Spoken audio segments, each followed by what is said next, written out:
Jadi gini Bang Isma, dulu itu judicial review terakhir MK terkait presidential threshold itu memang keputusannya seperti Kak Bas tadi itu ya, memang agak unik.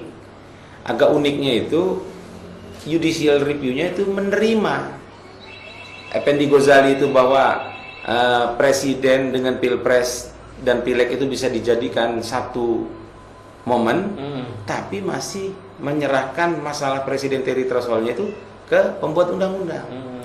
Padahal kan logika kita, begitu dia pilpres dan pileg 2019 secara bersamaan, kita akan bingung, ini mau pakai angka mana presidential threshold-nya? Makanya akhirnya dipakai yang 2014. Nah itu makanya kita bilang sama Kak Bas tadi itu unik putusannya itu. Sementara MK buang badannya mengatakan keputusan untuk presidential threshold 20% itu nanti diserahkan ke pembuat undang-undang. Gitu. Nah ini jadi apa namanya? Jadi sesuatu yang multitafsir. Ya. Multitafsir.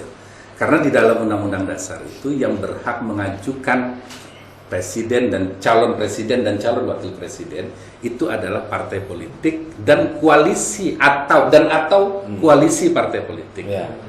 Sebelum pelaksanaan pemilu. Ya.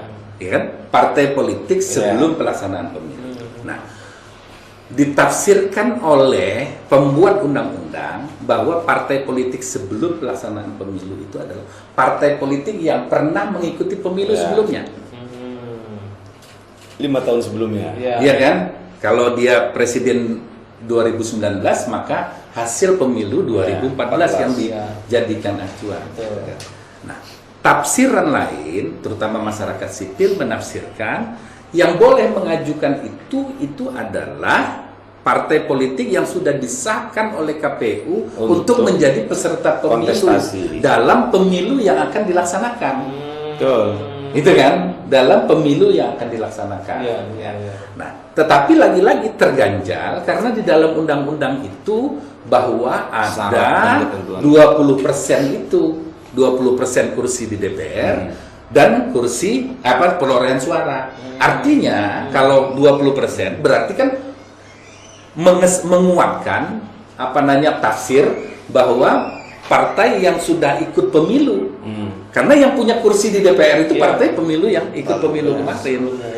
Kalau partai yang disahkan menjadi peserta pemilu, dia belum tentu punya kursi di DPR. Nah, inilah yang ini. Dan bisa unik juga itu. Partai yang 2014 itu ternyata di 2019 udah nggak lolos. Udah nggak lolos untuk kontestasi 2019. Kan kayak gitu terjadinya kan. Terus Kak Bas, artinya perjuangan untuk ide dari DPD tadi mencalonkan calon presiden tetap berjalan. Dan ini menurut saya peluang yang memungkinkan untuk bisa dilakukan. Paling besar kemungkinannya untuk bisa dilakukan. Karena apa?